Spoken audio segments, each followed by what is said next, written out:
हम stock, gold, bond, mutual fund आदि जैसे फाइनेंशियल प्रोडक्ट्स में उनसे अच्छा रिटर्न पाने के लिए इन्वेस्ट करते हैं और खोज हमेशा पास्ट रिटर्न्स के साथ शुरू होती है। इसे हम आमतौर पर हिस्टोरिकल रिटर्न्स भी कहते हैं।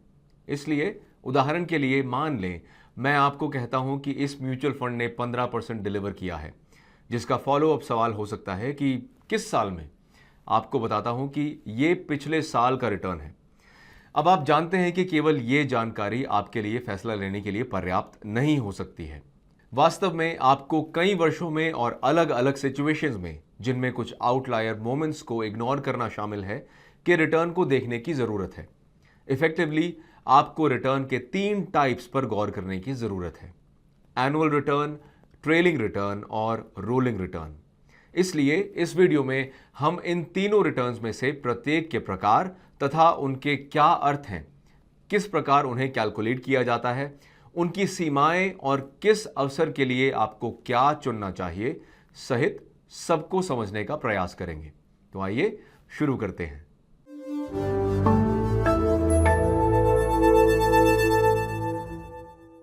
एनुअल रिटर्न एक टर्म है जिसका यूज एक साल के पीरियड में किसी इन्वेस्टमेंट पर कमाया गया परसेंटेज प्रॉफिट या लॉस को रिप्रेजेंट करने के लिए यूज किया जाता है। उदाहरण के लिए मान लीजिए 31 दिसंबर 2020 को किसी म्यूचुअल फंड का एनएवी 60 रुपए है और एक साल बाद अर्थात 31 दिसंबर 2021 को इसका एनएवी 100 रुपए हो जाता है। तो 100 को 60 माइनस 1 से डिवाइड करने पर म्यूचुअल फंड का एनुअल रिटर्न आ जाता है, जो है 66.6%। और इस प्रकार आप फाइनेंशियल वर्ष, कैलेंडर ईयर का gold, stock, mutual fund, real estate तथा दूसरे कई सारे एसेट के एनुअल रिटर्न को कैलकुलेट कर सकते हैं। और जब एनुअल रिटर्न बहुत सरल लगते हैं, वो विशेष रूप से किसी इन्वेस्टमेंट प्रोडक्ट की परफॉर्मेंस कंसिस्टेंसी को समझने का उद्देश्य पूरा करते हैं, जैसे कि SBI multi asset allocation fund के मामले में हुआ।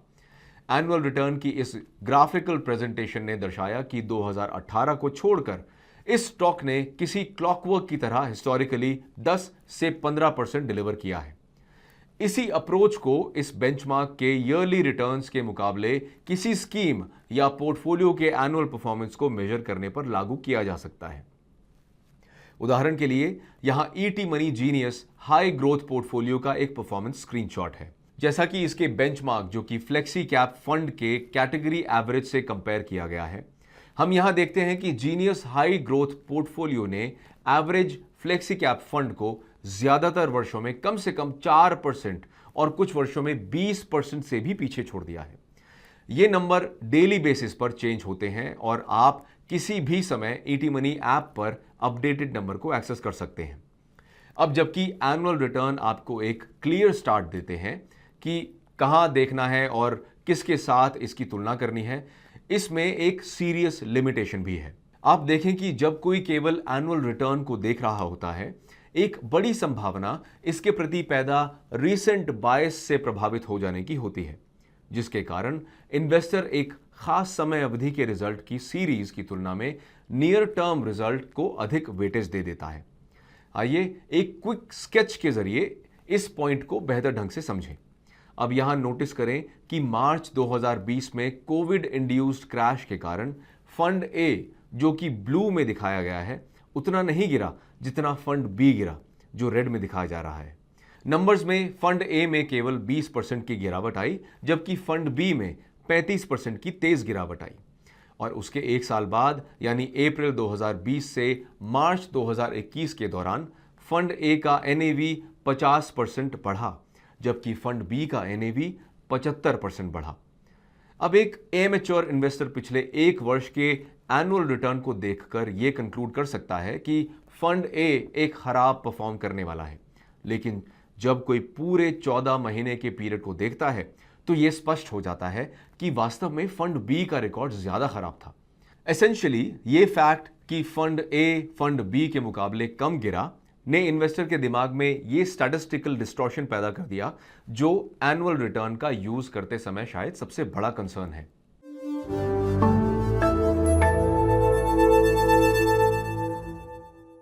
ट्रेलिंग रिटर्न्स का लक्ष्य 2 तारीखों के बीच एवरेज एनुअल रिटर्न को मेजर करने में इन्वेस्टर की हेल्प करने के द्वारा एनुअल रिटर्न द्वारा लगाए गए लिमिटेशन को मेजर करना है। हम अपने पिछले एग्जाम्पल को ही यहां यूज करते हैं।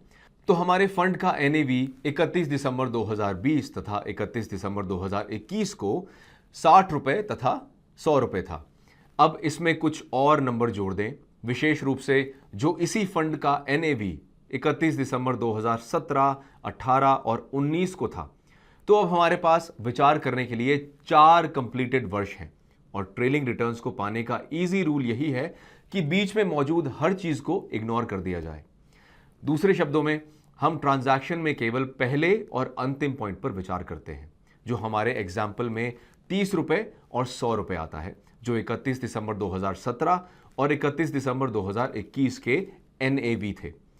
नतीजतन इस म्यूचुअल फंड के लिए 4 साल का ट्रेलिंग रिटर्न बढ़कर 30 द्वारा डिवाइडेड 100 टू द पावर 1/4 -1 होगा, जो हमारे मामले में 35.1% आएगा। यहां महत्वपूर्ण पॉइंट यह है कि हमने एनुअल परफॉर्मेंस को इग्नोर कर दिया है, जो बहुत तेजी से बढ़कर +83% से -23% हो गया है, और हम ट्रेलिंग या एवरेज एनुअल रिटर्न पर पहुंचने के लिए पूरी तरह शुरू और आखिरी नंबर पर फोकस्ड रहे हैं। दूसरे शब्दों में ट्रेलिंग रिटर्न्स कई वर्षों में एसेट के परफॉर्मेंस को स्मूथ आउट करते हैं और निश्चित रूप से केवल एनुअल रिटर्न की तुलना में परफॉर्मेंस का वाइडर पिक्चर सामने रखता है।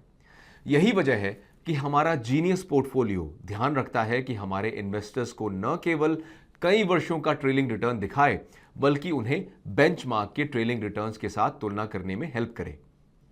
अब दूसरी तरफ ट्रेलिंग रिटर्न्स के साथ कुछ लिमिटेशंस भी होती हैं। पहली लिमिटेशन यह है कि ट्रेलिंग रिटर्न्स केवल 1 ब्लॉक ऑफ टाइम के लिए परफॉर्मेंस का माप करता है, जिसका अर्थ यह है कि किसी फंड की कंसिस्टेंसी या वॉलेटिलिटी को उजागर नहीं कर पाते। उदाहरण के लिए यहां फंड ए है जिसने कुछ समय में X% रिटर्न दिया है और इसे एक कंसिस्टेंट लीनियर तरीके से किया है। अब इसकी तुलना में फंड बी के साथ करें जिसने X% का समान ट्रेलिंग रिटर्न दिया है, लेकिन यह अधिक वॉलेटाइल रहा है।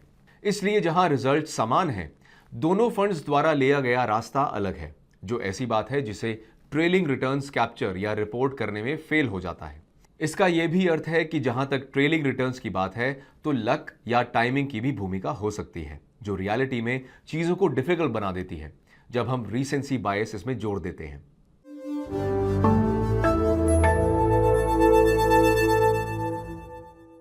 एनुअल और ट्रेलिंग रिटर्न्स के विपरीत रोलिंग रिटर्न्स का कॉन्सेप्ट एक विशेष पीरियड के लिए या निरंतर बेसिस पर रिटर्न को कैलकुलेट करने पर आधारित है। यह सुनने में थोड़ा कंफ्यूजिंग लग सकता है जब कोई पहली बार इसे सुनता है, इसलिए यहां एक क्विक उदाहरण है। मान लीजिए कि हम 10 साल के पीरियड में एक फंड के 5 साल के रोलिंग रिटर्न को देखना चाहते हैं, मान ले 2011 से 2021 तक। इस प्रोसेस में पहला स्टेप पहले 5 साल की टाइम के लिए, अर्थात 2011 से 2016 तक के लिए 5 साल के ट्रेलिंग रिटर्न्स का पता लगाना होगा। अगला स्टेप, याद रखें, हमने कहा था रोलिंग रिटर्न्स कंटिन्यूअस बेसिस पर रिटर्न को कैलकुलेट करने के बारे में है। इसलिए दूसरा स्टेप लगातार बाद की सभी 5 साल के पीरियड के लिए एनुअलाइज रिटर्न को पाने की होगी। इसलिए R1 2011 से 2016 तक के लिए था, इसलिए R2 2012 से 2017 तक के पीरियड के लिए है, R3 2013 से 2018 तक का पीरियड है, और ये इसी प्रकार चलता जाएगा जब तक कि हम 6th और लास्ट 5 साल के पीरियड तक नहीं पहुंच जाते, जो 2016 से 2021 तक का है। इसका प्रभावी तरीके से अर्थ यह हुआ कि रोलिंग रिटर्न्स एक सिंगल नंबर खोजने के बारे में नहीं है, जैसा कि हमने एवरेज रिटर्न या ट्रेलिंग रिटर्न्स के साथ देखा था, बल्कि यह रिटर्न की एक सीरीज को पाने के बारे में है। जबकि हमने 5 साल का रोलिंग रिटर्न किया था, लेकिन हम इसे किसी भी पीरियड के लिए कर सकते थे, जैसे कि 3 महीने, 6 महीने, 3 साल, 6 साल या 10 साल। उदाहरण के लिए यहां बताया गया है कि ईटी मनी जीनियस अपने 6 म्यूचुअल फंड और स्टॉक प्लस ETF पोर्टफोलियो में से हर एक पोर्टफोलियो का अपडेटेड रोलिंग रिटर्न टेबल कैसे डिस्प्ले करता है। एक बार फिर यहां नोटिस करें कि हमारे पास 1 साल का रोलिंग रिटर्न है, 2 साल का रोलिंग रिटर्न है, 3 साल का रोलिंग रिटर्न है, 4 साल का, इस प्रकार से 15 साल तक का है। जो उल्लेखनीय है वो है परफॉर्मेंस कंसिस्टेंसी का लेवल जिसे जीनियस पोर्टफोलियो ने अचीव किया है अक्रॉस डिफरेंट टाइम पीरियड्स। जैसे कि high growth stock ETF portfolio के केस में नोटिस करें कि 3 साल से 15 साल के रोलिंग रिटर्न्स तक 20 से 22% का एक मीडियन रिटर्न अचीव किया है। बेशक ऐसा हमारे एल्गोरिदम के कारण हो रहा है जो एक एक्सेप्टेबल वॉलेटिलिटी टारगेट के साथ समय समय पर पोर्टफोलियो को ट्रैक, एलोकेट और रीबैलेंस करता है। लेकिन मैं जिस पॉइंट पर जोर देना चाहता हूं वो है कि रोलिंग रिटर्न्स को देखने का एक अधिक कॉम्प्रिहेंसिव और रियलिस्टिक तरीका है और कोई जितना अधिक ओवरलैपिंग साइकिल्स देखता है उस डेटा से उतना ही अधिक सेंस बनाया जा सकता है। रोलिंग रिटर्न का एक और लाभ जो मुझे पर्सनली पसंद है वो रिटर्न का रेंज है जो वो ऑफर करते हैं। आप देखें कि जब हम जीनियस पोर्टफोलियो टेबल में मीडियन रोलिंग रिटर्न्स डिस्प्ले करते हैं, हम इन्वेस्टर को इसकी कितनी संभावना है कि आपका रिटर्न 8% से अधिक हो जाएगा उसकी हिस्टोरिकल प्रोबेबिलिटी भी दिखाते हैं। उदाहरण के लिए यदि हम कोई भी 3 वर्ष रो देखते हैं तो हम पाते हैं कि 3 वर्ष का पीरियड चाहे कोई भी क्यों ना हो, genius high growth stock plus ETF portfolio में इन्वेस्ट करते समय कम से कम 8% बनाने की 97.8% के चांस हैं। अब यह एक बड़ा दावा है, लेकिन आज हमारा बैक टेस्टेड परफॉर्मेंस डेटा यही दिखा रहा है। बेशक 97.8% का ये नंबर रोजाना के आधार पर बदलता रहता है और हम लगातार इसे अपडेट करते रहते हैं, लेकिन संभावनाओं के कॉन्सेप्ट को बेहतर ढंग से समझाने के लिए आइए एक और ब्रॉडर एग्जाम्पल पर गौर करें।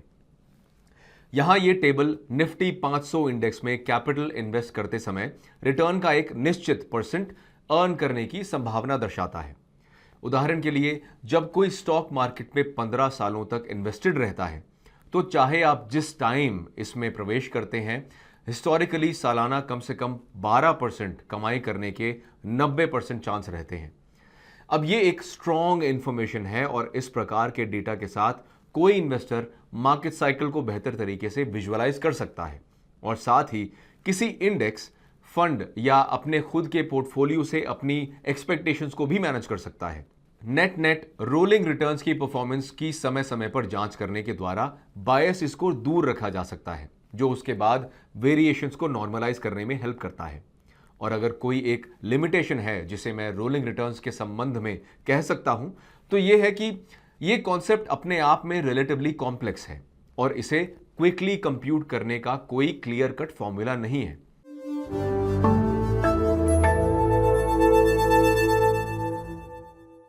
इसे एक साथ देखने पर यह कहा जा सकता है कि रिटर्न के सभी 3 टाइप्स हैं, अर्थात एनुअल रिटर्न, ट्रेलिंग रिटर्न्स और रोलिंग रिटर्न्स की डिफरेंट पर्पसेस के लिए उनकी अपनी यूटिलिटी है। इसलिए जहां एनुअल और रोलिंग रिटर्न हमें किसी फंड या पोर्टफोलियो की परफॉर्मेंस कंसिस्टेंसी या वॉलेटिलिटी को मापने में हमारी हेल्प करता है, ट्रेलिंग रिटर्न्स उस मामले में उतना यूजफुल नहीं है।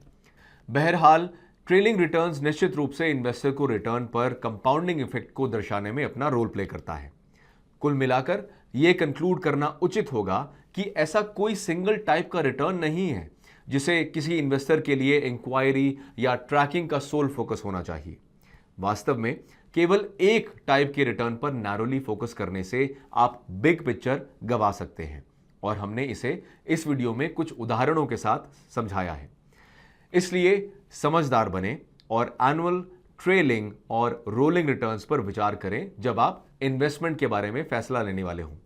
और इसी के साथ हम इस वीडियो के अंत में आ गए हैं। मुझे उम्मीद है कि आपने आज कुछ नया सीखा होगा और इस वीडियो को अपने दोस्तों और फैमिली मेंबर्स के साथ शेयर करेंगे जो अभी इन्वेस्ट करना शुरू कर रहे हैं। उस लाइक बटन को टैप करें, हमारे YouTube चैनल को सब्सक्राइब करें और मैं अगले सप्ताह एक और वीडियो के साथ आपसे मिलने के लिए उत्सुक हूं। Mutual fund investments are subject to market risks. Read all scheme related documents carefully.